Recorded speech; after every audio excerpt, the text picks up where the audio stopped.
Hello students,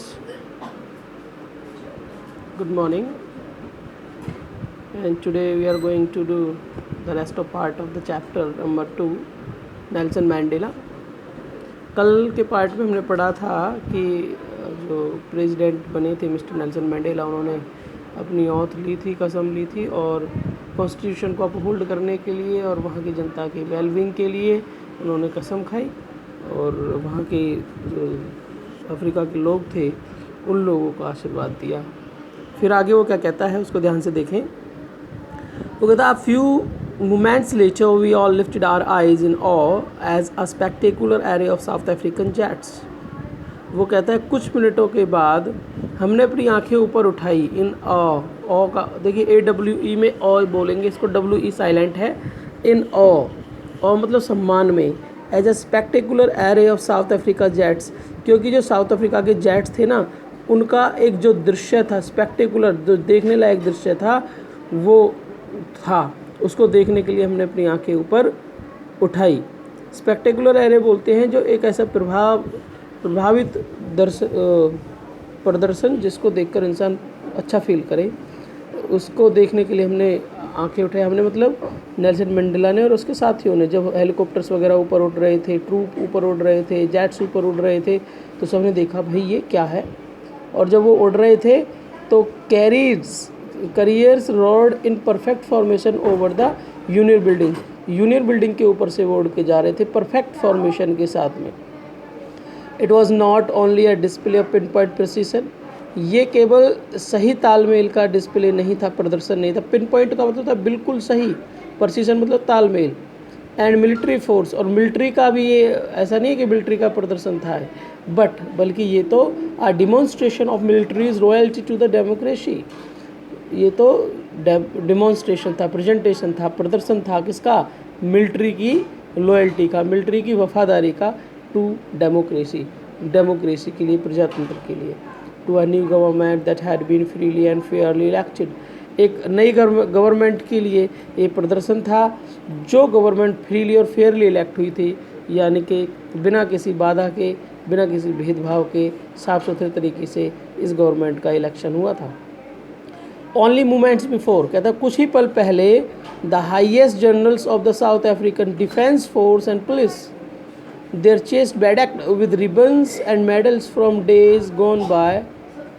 वो कहता है कुछ ही दिन पहले, कुछ समय पहले क्या हुआ, जो जनरल थे साउथ अफ्रीका के डिफेंस फोर्स के और पुलिस के जो बड़े बड़े ऑफिसर थे, जनरल मतलब बड़े ऑफिसर जो होते हैं, उनकी जो जिनकी चेस्ट रिबन से बेडक्ट थी, सजी हुई थी, and medals from days gone by, और मेडल से सजी हुई थी, जिनकी चेस्ट मेडल से और रिबन से सजी हुई थी, उनको ज़्यादा दिन नहीं हुआ था, ज़्यादा समय नहीं हुआ था, उन्होंने मुझे क्या किया, सैल्यूट किया उन लोगों ने, एंड प्लेस देयर लॉयल्टी, और उन्होंने अपनी वफादारी के लिए कसम खाई। I was not unmindful of the fact, मैं उस फैक्ट को नहीं भूला था, अनमाइंडफुल मतलब भूलना, मैं सच्चाई को नहीं भूला था, that not a many years before they would not have saluted but arrested me, कि कुछ साल पहले की ही बात है, जिस समय अब तो ये मेरे को सैल्यूट कर रहे हैं, लेकिन कुछ साल पहले मुझे सैल्यूट नहीं करते थे, मुझे अरेस्ट किया करते थे। तो कहता finally a chevron of the Impala jets left a smoke trail of the black and red, green, blue and gold of the new South African flag. फिर हमने देखा कि chevron of Impala jets, chevron मतलब V shape में line से लगकर जो Impala jets थे वो उड़ते जा रहे थे और धुआं छोड़ रहे थे।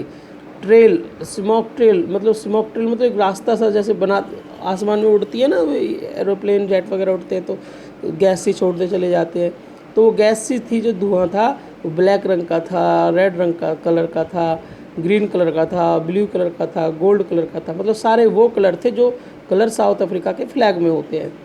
The day was symbolise for me by the playing of our 2 national anthems, ये दिन मेरे लिए प्रतीकात्मक था क्योंकि उस समय 2 नेशनल एंथम गाए गए थे। And the vision of white singing, और जो वाइट लोगों का नेशनल एंथम था, गोरे लोगों का नेशनल एंथम था, निकोसी सिकेलेले अफ्रीका, वो गाया गया। And black singing Die Stem the old anthem of the republic, और जो ओल्ड एंथम था रिपब्लिक का, यानी कि काले लोगों का जो पुराना एंथम था डाई स्टेम, वो गाया गया। यानी कि दोनों नेशनल एंथम गाए गए। और वो कहता है ऑल दो that day neither group new the lyrics of the anthem. वो कहता है उस दिन कोई भी ग्रुप लिरिक्स को अच्छे से नहीं जानता था। गोरे लोग काले लोगों का नेशनल एंथम नहीं जानते थे और काले लोग गोरे लोगों का नेशनल एंथम अच्छे से नहीं जानते थे। फिर कहता कोई भी अच्छे से नहीं जानता था। दे वंस डेस्पाइज, उनको वो नफरत भी करते थे। एक बार डेस्पाइज तो नफरत करना। They would soon know the words by heart. हो गया था वो जल्दी ही उन शब्दों को जान गए थे। On the day of the inauguration, कहता है इनोग्रेशन के दिन जब उद्घाटन हुआ उस गवर्नमेंट का, I was overwhelmed with a sense of history. मैं इतिहास के सेंस से ओवरवेल्म हो गया, ओतप्रोत हो गया, भर उठा इतिहास की भावनाओं से।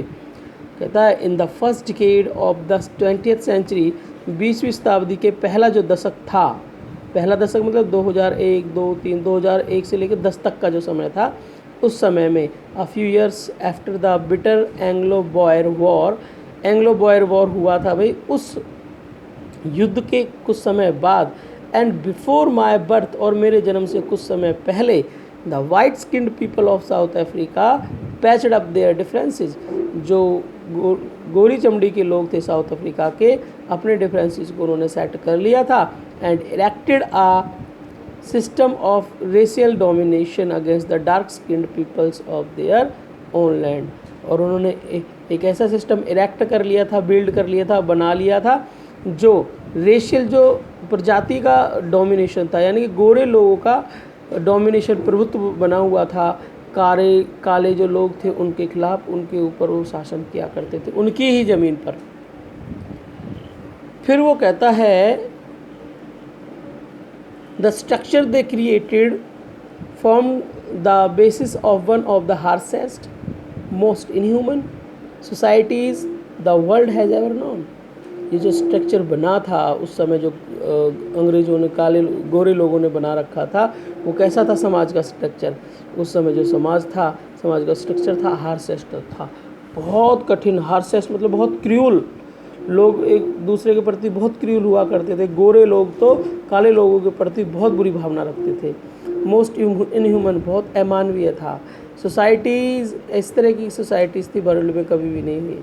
मतलब काले लोगों के ऊपर वो इतना अत्याचार किया करते थे गोरे लोग कि उनको किसी भी तरीके का अधिकार नहीं था। उनको अपने साथ नहीं बैठने देते थे, अपने साथ नहीं खाने देते थे, अपने साथ पढ़ने भी नहीं देते थे। और अगर कहीं सरकारी बस में बैठ के चले जाते थे तो सरकारी बस में बैठने के लिए, अगर काला कोई इंसान सरकारी बस में बैठा हुआ है, किसी भी बस में बैठा हुआ है, और गोरे लोग उस बस में आ गए तो उस काले इंसान को सीट छोड़नी पड़ती थी उनके बैठने के लिए। एक डर था, बहुत डर के अपने जीवन को जीते थे। नाउ वो कहता लेकिन नाउ अब last decade of the 20th century, जब 20th सेंचुरी का लास्ट डिकेड चल रहा है, यानी कि 2090, 91, 92 चल रहा है, and my own 8th decade as a man, और मैं भी 80वीं साल में चल रहा हूँ, तो इस समय that system had been overturned for ever. जो भेदभाव का सिस्टम था, जो गोरे लोगों का